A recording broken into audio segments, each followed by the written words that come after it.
शेवटी तुम्हाला कोळी बांधवांचेच पाय धरण्याची वेळ आली. गुजराती नाही, कोळींचा तराफा वापरला गेला. 13 तासांनंतर लालबागचा राजा विसर्जित झाला. अहंकार, पैसा नाही, भक्ती जिंकली. याच भरती ओहोटीमध्ये चिंचपोकळीचा चिंतामणी, उमरखाडीचा राजा, मुंबईचा सम्राट, ताडदेवचा राजा, खेतवाडीचा गणराज, गिरगावचा राजा यांच्याकडे अत्याधुनिक किंवा गुजरातचे तराफे नसून वेळेत बाप्पांचं विसर्जन झालं. पण लालबागच्या राजाचे विसर्जन ग्रहणात आणि अशुभ वेळेत झाल्याचा आरोप होतोय. पण ही वेळ आलीच का? मुंबईसह संपूर्ण जगभरातील गणेश भक्तांच्या श्रद्धेचा केंद्रबिंदू असलेल्या लालबागच्या राजाचे विसर्जन यंदा वेळेत पार पडू शकले नाही. यंदा विसर्जनासाठी स्वयंचलित व हायड्रोलिक यंत्रणेसह खास तराफा तयार करण्यात आला होता. परंतु लालबागच्या राजाची मूर्ती या तराफ्यावर चढूच शकली नाही. शेवटी 13 तासांपासून ताटकळत असलेल्या बाप्पाचं नंतर 4 ते 5 फूट खोल पाण्यामध्ये बाप्पाला स्थिरावण्यात आलं. कोळी बांधवांकडून काढून घेतलेला मान गुजराती कंपनीला दिला. पैसा, अत्याधुनिक यंत्रणा आणि बडे बाता काहीच कामी आलं नाही. शेवटी कोळी बांधवांचा जुना तराफा आणि जुनी कोळी बांधवांनी 13 तासांनंतर लालबागच्या राजाला विसर्जित केलं. मंडळाचे कार्यकर्ते चूक भूल माफ कर अशा याचना करत होते. पण खरंच मंडळाने केलेल्या चुका माफी देण्यायोग्य होत्या का? आणि याबाबत आता कोळी बांधवांनी सुद्धा भाष्य केलंय. त्यांनी लालबागच्या राजा मंडळावरती काही गंभीर आरोप केलेत, ते ऐका. एक व्यक्तीने म्हटलंय, नमस्कार, मी गिरगाव चौपाटीचा नाखवा हिरालाल पांडुरंग वाडकर आपल्या माध्यमातून बोलत आहे. आज गिरगावमध्ये लालबागच्या राजाचे विसर्जन अजूनही झालेलं नाही. काही कारणांमुळे ओहोटी भरतीचा अंदाज लालबागच्या राजा मंडळाला आलेला नाही. आम्ही वाडकर बंधू बरीच वर्ष झाली लालबागच्या राजाचं विसर्जन करत आलो आहोत.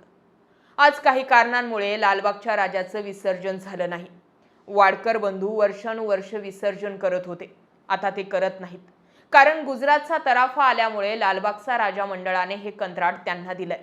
यापुढे लालबागच्या राजा मंडळाने विसर्जनाची काळजी घ्यायला हवी असं गिरगाव चौपाटीचे नाखवा हिरालाल वाडकर म्हणाले होते. या गोष्टीवर ते अनेक लोक व्यक्त होत आहेत. लोक म्हटले, देवाच्या दारात कोणाचंही काही चालत नाही. देर है पर अंधेर नाही. अनंत चतुर्थीला 12 वाजता निघालेला लालबाग यांचा 24 तास उलटले तरीही विसर्जन राजाचं झालं नाही. राजाने मंडळाचे सदस्य, पदाधिकारी यांनी केलेल्या अन्यायावर नाराज ते आहेत. एक नाही, बऱ्याच चुका झाल्या. या अगोदर सुद्धा आणि या वर्षी सुद्धा झाल्या आहेत.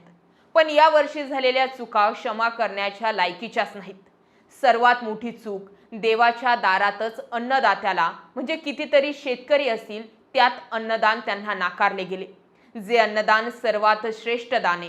एक माणूस म्हणून त्या वेळेला त्यांना काय वाटलं असेल याचा खरेच मंडळाला काहीच वाटलं नाही का? काहीच माणुसकी दाखवता आली नाही. कशासाठी केलं हे सर्व? शासनाने परवानगी दिली नाही असं ऐकण्यात आलंय.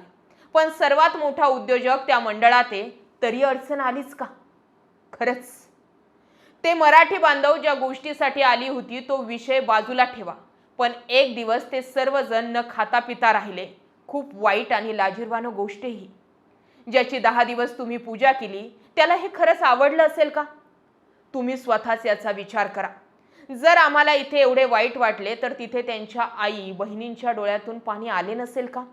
तुमच्या दरबारात जीव मुठीत घेऊन मुलीला खांद्यावर घेऊन आलेल्या त्या बापाला विचारा, तुमचे कार्यकर्ते त्यांना धक्का मारून खाली पाडत होते, त्या चिमुरडीला काय वाटलं असेल? त्यांच्या आणि त्या चिमुरडीच्या किती हाय लागले असतील.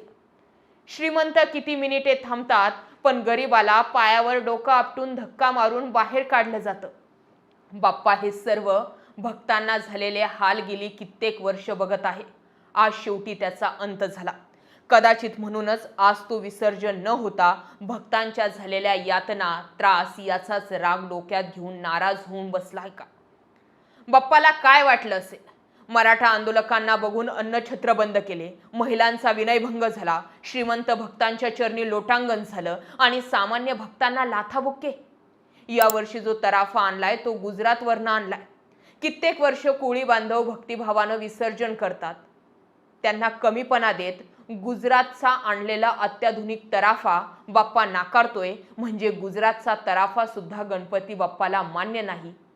ही व्यथा एका भक्ताने त्याच्या फेसबुक पेजवरती मांडली. तुम्हीच सांगा ना, एक व्हिडिओ प्रचंड व्हायरल झाला होता. एक बाप आपल्या मुलीला खांद्यावर घेऊन बाप्पाच्या पायापाशी विलीन करत होता. तिच्या चरणी नतमस्तक होऊन दर्शन घेत होता. अक्षरशः लाथा मारल्या हो. लालबागच्या राजाच्या मंडळाच्या वतीने वर्षानुवर्षे हेच घडत आलंय. या लालबागच्या राजाची प्रथा हा पहिल्यांदा लालबागचा राजा बसवला तो कोळी बांधवांनी. आज त्याच कोळी बांधवांना तुम्ही बाजूला केलं आणि गुजरातचं मॉडेल तिथे आणून मांडलं. आणा ना, तुमच्याकडे पैसा आहे, तुमच्याकडे यंत्रणा आहे, पण खरंच याची गरज होती का हो? तुम्ही सांगता भरती आणि ओहोटीमुळे हे घडलं, पण खरंच हे शक्य आहे का? मग इतर मुंबईमध्ये असलेल्या वेगवेगळ्या मुंबईचा सम्राट असेल, गिडगावचा राजा असेल, वेगवेगळे चिंतामणीचा गणपती असेल, यांचं विसर्जन कसं झालं? तुम्हाला खरंच हा प्रश्न पडला नाही का? जे अनंत अंबानी या लालबागच्या राजाचे ट्रस्टी आहेत, तुम्ही त्यांच्या घरच्या पूजा बघितल्या?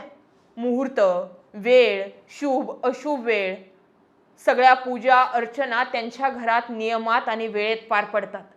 पण कालचं ग्रहण मोठं होतं. खरोखर या ग्रहणामध्ये लालबागच्या राजाचं विसर्जन करणं योग्य ठरलंय का? अनेक लोक सुद्धा यावरती व्यक्त होत आहेत की ही वेळ तरी योग्य होती का? 13 तास तुम्हाला ताटकळत ठेवलं.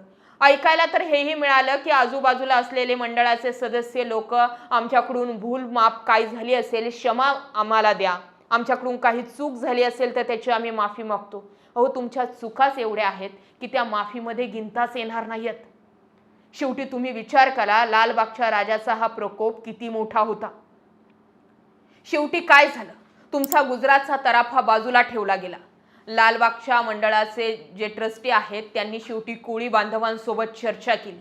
कोळी बांधवांना विनवणी केली की तुम्हीच आता या लालबागच्या राजाचं विसर्जन करा आणि शेवटी कोळी बांधवांनीच लालबागच्या राजाचं विसर्जन केलं. हा आजच्या आणि इथून पुढच्या येणाऱ्या पिढीसाठी सुद्धा धडा आहे की तुम्ही कितीही टेक्निकली आणि टेक्नॉलॉजीने पुढे जा, शेवटी त्याच्यासमोर तुमचं काहीच चालत नाही. हा व्हिडिओ होता होईल तितक्या लोकांपर्यंत शेअर करा. मराठा बांधव जेवढे लाखोच्या संख्येने आले होते ते विसरून जा कोणत्या जातीचे होते. पण तुम्ही 24 तास सुरू असलेलं अन्नछत्र फक्त या लोकांना तिथे खाता आणि पिता येऊ नये म्हणून बंद ठेवलं असा तुमच्यावर आरोप झाला होता. किती लोकांचा तळतळाट हाय घेतली तुम्ही लोकांच्या गणपतीच्या एका पायावर सुद्धा त्या लोकांना डोकं टेकवून देत नाहीये. लोकांनी सुद्धा या गोष्टीवर विचार केला पाहिजे की जर फक्त श्रीमंतांचाच हा लालबागचा राजा आहे तर तुम्ही सर्वसामान्य लोक तिथे जाऊन तुमची अवहेलना का करून घेता? असो, शेवटी आपण एवढ्या यातना मांडल्या, एवढा आवाज उठवला, मंडळाच्या लोकांनी ऐकलं नाही.